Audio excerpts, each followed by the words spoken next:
Is he dangerous? Listen, Peter, forget the flying monster guy. There are people who handle this sort of thing. The illegal weapons barrier was at 2:30. You missed it.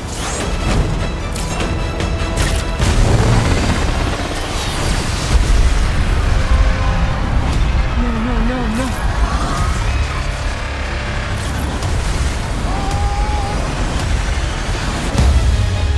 I screwed up. You need to stop carrying the weight of the world on your shoulders. I want you to understand. I'll do anything to protect my family.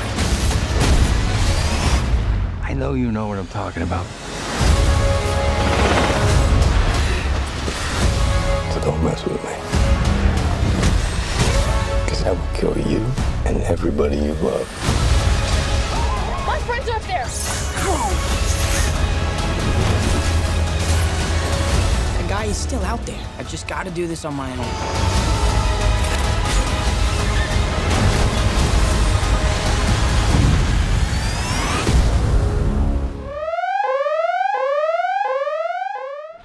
What's good, everybody? It's Ricardo Young Justice Brown here.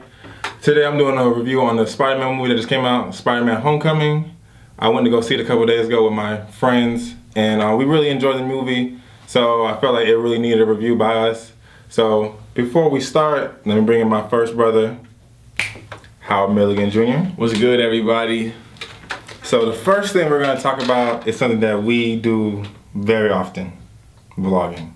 Oh, bro, listen, Marvel, I don't know if y'all been paying attention to us or if y'all just been paying attention to the YouTube scene, but that was a very, very dope move on my part. 10 stars just for the beginning of the movie. There's a very good portion of the movie where Peter is vlogging his experiences in Civil War, and that was such a beautiful way to see it from another perspective. He pulled a real Casey Neistat. It was a beautiful story from start to finish. It flowed very well. So one thing that I really liked about Spider-Man Homecoming is that it wasn't an origin story. It was more like day 2 of Spider-Man being a hero. Like, okay, we already know his background. He was already introduced in Civil War. So now it's like, okay, he became a hero. Now let's see what he can do now that he's got his suit. Now that he knows his powers and all that good stuff. So that's what I thought Spider-Man Homecoming was. It was a very, very dope part 2, like day 2 of being a hero. You see him like going around saving old people. And like with the story, we start to see him developing and like getting more comfortable with actually being a superhero in the MCU. And I thought that was a very, very dope point because we haven't seen anything like that before. And this is the youngest superhero we've seen so far in the MCU. Him being young Spider-Man at 15 years old brings a whole new concept because the other Spider-Mans we've seen before have been pretty much always been in college. Right. So I mean, even with the Amazing Spider-Man with what was the actor's name again? Andrew Garfield. Yeah, like even though he was in high school, he still felt like he was a little bit older than what they were trying to portray. He was being portrayed older than what he actually was. In Spider-Man Homecoming, you could clearly tell that Tom Holland's Peter Parker was a 15-year-old kid. He was a sophomore in high school. He was still experienced, still giddy, like still hitting puberty. Like not only being puberty like of becoming a man, but being puberty of I'm becoming a superhero at the same time. So you could just tell his anxiousness was like overflowing within him and his character. And I think they saw that very, very well in the movie. So young, it was a very humbling movie to see a superhero in because most times you see a superhero, they kind of have everything figured out from the right. jump. And that like I said, that just adds to, you know, Tom Holland's Peter Parker being an inexperienced Spider-Man. Like it was plenty of times in the movie where him rushing into the scene or him not thinking everything through, you know, came back to really bite him in the ass. And that was one thing that they really saw. Like this is a 15-year-old Peter Parker. He just got his suit. He's only been a hero for maybe like a couple of months, been Spider-Man for like 2 months. You know, he got his first, like, he got his feet wet with Civil War, but now we're throwing him into the actually being a hero on his own, going out being, you know, trying to save the world on his own, you know. And I think that they really touched on that, you know, the part with Gambino when he was interrogating for the first time, and Gambino's character was even like, this is your first time interrogating somebody, right? Like they, like every part of, like, they never stopped to remind us that this was a very, very young Peter Parker. He was very, very inexperienced. And they did a very, very good job of humbling his character. Like, bro, you still have a lot more to learn than you think. And they did that over and over again. And I really like that about the movie. A big part of the movie where I feel like it was one of the major turning points of him becoming a more mature person is he was trapped under the rubble, and he was stuck and he was yelling for help. And I've never heard a superhero yell for help before. And even before then, like with the boat scene where like, you know, he's going around, the boat like splits in half after one of the like high tech guns like shoots, like it literally slices the boat in half, and then he goes around, he's like swinging all his web, and instead of like doing what an older Peter Parker would do with like an Iron Man, he doesn't double check, he just swings it once, he does like one little knot around the bow or whatever, and then he thinks everything's cool, and then the boat splits again, and then it's like, oh my god, how am I gonna get out of this? And it's like, it's clear like he doesn't know what he's doing, he still has a lot to learn, and he's not like you can clearly tell. I'm probably gonna repeat that like 20 more times, but you can clearly tell that Marvel was definitely trying to sell us on the fact that this guy does not know what he's doing. And at this point in the market, I'm looking forward to how this Peter Parker grows throughout the rest of MCU movies, because this is a character that they really got me like, yo, he has a lot of growing to do. Now we can sell y'all on him becoming a hero instead of, you know, Iron Man getting his suit, or Thor. You know, Thor was a guy, so we already kind of knew his powers. Hulk being the Hulk. Captain America, who was already kind of an adult, who, you know, even though he had freshly got his powers or whatever, he was still a lot older. Yeah, he was a soldier. So he kind of he already had experience being on the battlefield or whatever, but this is a character that we're literally going to be able to see mature throughout the rest of MCU movies. So Marvel, very good job on that. He probably is one of the characters that shows the most promise, and that's one thing that we've always known about Spider-Man, that when you talk about him in the comics or you talk about him in movies or whatever, someone's always talking about him having great promise to show towards the future. Any version of Spider-Man you want to talk about, that's always a consistency. So, thank you, Howard, for this portion of the video. No problem. See you later. Now I'm here with my brother Winslow, a Spider-Man expert, Spider-Man fanatic, biggest lover of Spider-Man I know. Show him the shirt, please. Thank you. So first, Winslow, the first thing I want to ask you about is, how do you feel about young Aunt May? Oh, her Aunt May? I liked her. It's a very different take from what we're used to, comic-wise or movie-wise. And her charisma was different. Her role, it was very different for me, because I was like, I didn't see her as an aunt in the movie at all, because she looked so young, and then the way she acted for Peter, she was like a big sister. And you know, she was helping him like get ready for the homecoming dance, and she couldn't know how to tie a tie, but she had him watch videos, get a tie going on. But I think she was like, it was really neutral for her. How do you feel about this Spider-Man suit that we have? Boy, I believe it was really amazing. It was not to be spectacular. funny, but spectacular, amazing. Stanley, whatever adjective you want to put in front of that, you know, that's good. Yeah. But so the suit has, we seen the suit, the first time we see the suit, we saw it in Civil War, but then we didn't really get to see what the suit could fully do until this movie. So in a part of the movie, we realized that there has been a training mode implemented in the suit for Peter, and he asks his friend Ned, that we'll get to later on.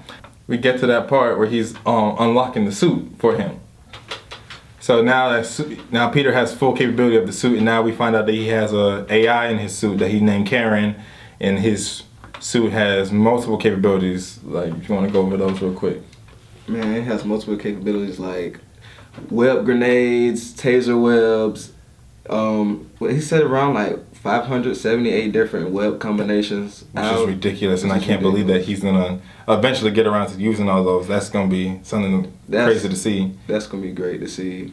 All right, so more capabilities that we found out about the suit are, we have a drone that comes out of his symbol on his chest. Yeah, never would have thought about that. Never saw that coming. The heated suit, part of the suit is I think that I would love to have on any day. The suit is literally built for any weather condition. That's a lot. The parachute. The parachute, and it's crazy though. He has to put it back in there, or he'll if he fall again, he's kind of out of luck if he don't put that back in there.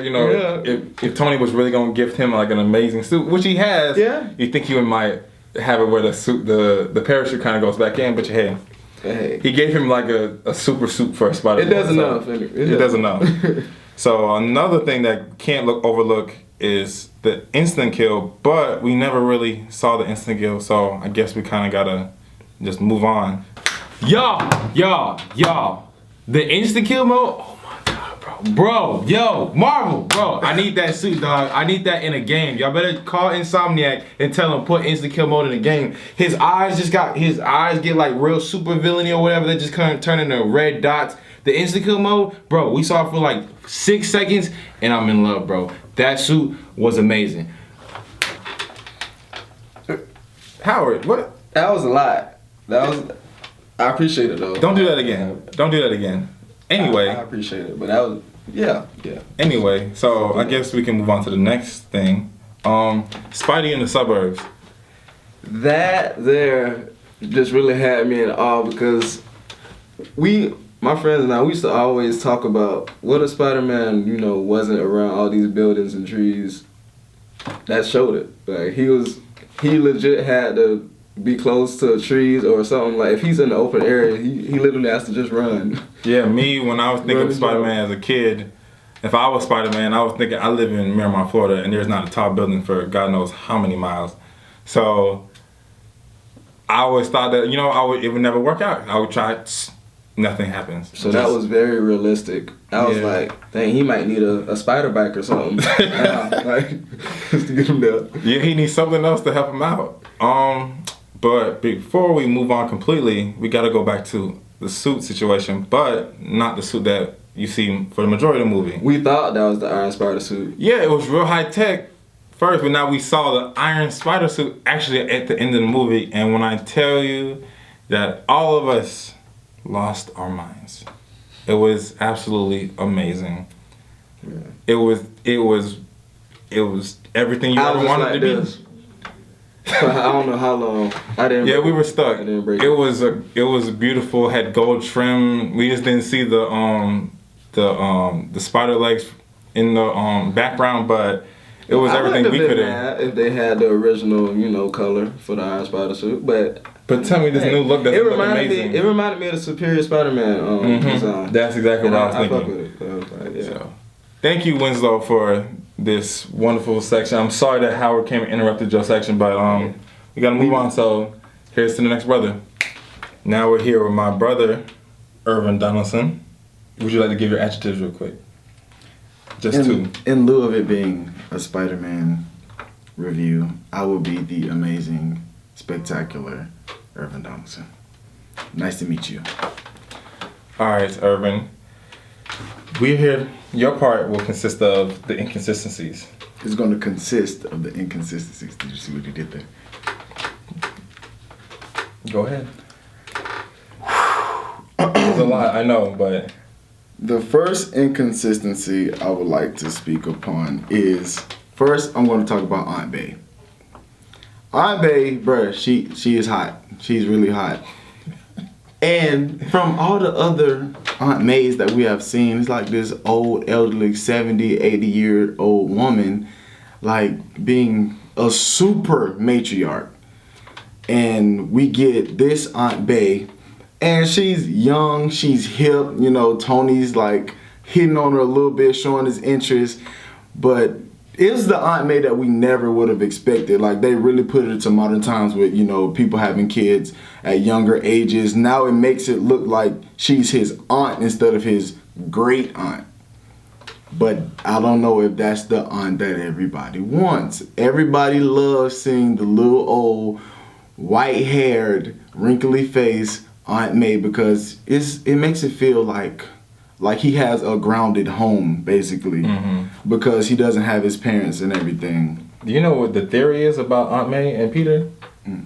They say that every time that Uncle Ben dies, they gain his youth, his life that's left over. So this is the third set of Peter Parker and Aunt May we've seen. So the first one we saw was ancient. Wait. Who's that guy that you said? Uncle Ben. Who's Uncle Ben? You know what? We never saw Uncle Ben, did we? We never saw Uncle Ben. We never heard his name. They never said Uncle Ben one time during this movie. They didn't even mention or give a inclination that Peter or Aunt Bay had a husband before. It's like no pictures. Like, no saying, oh, my uncle, or wait, they didn't even call her Aunt May. They called her May. I don't know who Ned is, but I do read the Ultimate Spider-Man Miles Morales comics, and I know he has a large Asian friend named Genki. And this is what really has me confused as to what universe we are in, because I feel like this Spider-Man, this Peter Parker, is low-key living Miles' life. He has his friend already. Dang, what else? The villain. Yes. His daughter. Yes. Did you talk about the plot twist already? No. We didn't talk about the plot twist. The plot twist. So, the Vulture. Which is an amazing villain. Oh my and did an gosh. We're amazing not even going to job. talk about his suit right now because that's a whole nother clip. This man, first, I didn't see it as a plot twist because I was like, oh, this man is super intuitive. He already knows that Peter Parker is Spider-Man. So when Peter Parker is getting ready to go to the homecoming dance, you know, he goes up to Liz's door and knocks on her door, and what was his name? His real name? Yeah. The Vulture dude opens the door, and I'm like, yo, he knows who he is. So he like, oh, I got your girlfriend. What you gonna do now? But I was wrong. I was totally wrong. Totally misread it. Definitely the Vulture. The Vulture, the whole movie, the Vulture was talking about him protecting his family and him providing for his family. That's why he does what he does. And I think that's a very major part of what makes a good villain, having good reasoning for being who you are. There's a lot of different types of villains, but you could sympathize with this one because you can understand his plight that a lot of fathers and a lot of people go through. I gotta provide for my family no matter what happens.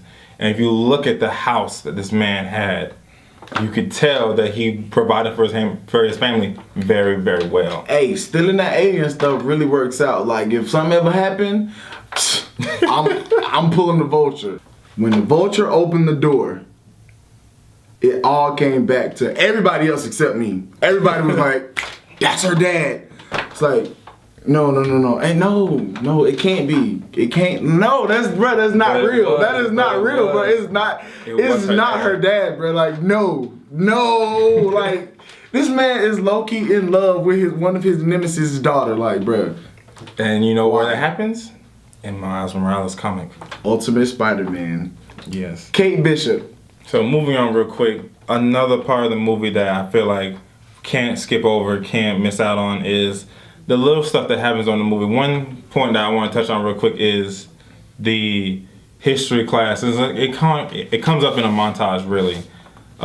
Real quick, they're talking about the Sokovia Accords that was signed in Civil War. And that's one thing I want to say I really love about Marvel, that it's continued in our present day universe, and it combines what we already know in our own world with what goes on in their world and makes it one. Can we talk about the extra credit scene? Yeah. The extra credit scene with the Vulture and what we believe to be Scorpion. It wasn't said, but it's what we believe. And what I want to mention about this again is the villain. The villain, I believe, was again someone that was very honorable. Very. In what he does, but he went about it the wrong way. The scene went down as he was in jail, and the Scorpion comes up to him, and they're talking, having a conversation, and the Scorpion acts as the identity of Spider-Man because he heard on the streets that he knows who it is. And being that Spider-Man has already saved his daughter and his own life, he decides that, you know what, if anyone's gonna get rid of Spider-Man, it's gonna be me, and I'm not gonna reveal who he is to the world or to this villain right here in front of me, that he's Spider-Man, so I'm gonna keep it to myself and handle the situation by myself. So that is another very important part of the movie, I believe. And I think we talked about everything really well. But that also shows that Peter Parker has been doing real work between Civil War and this movie coming out. And however long this time span is, Peter Parker has the inmates. They know about him. They know about Spider-Man. Like how does Scorpion already know about Spider-Man? Like if he's just getting on the streets, you feel me? So that was a nice play. It shows that he's been doing work. He's been doing something. And he's been doing it right. Because he got the right people talking about him. Well, thank you for watching this video. Really appreciate it. We talked about a lot of things. Some things we couldn't get to because this video would have been God knows how long. But if you have any questions or comments about the movie that you want to add on, maybe we'll do another comprehensive review of the movie. Go ahead and leave a comment below. And thank you for watching. Subscribe. Everybody's information will be linked in below. See you later.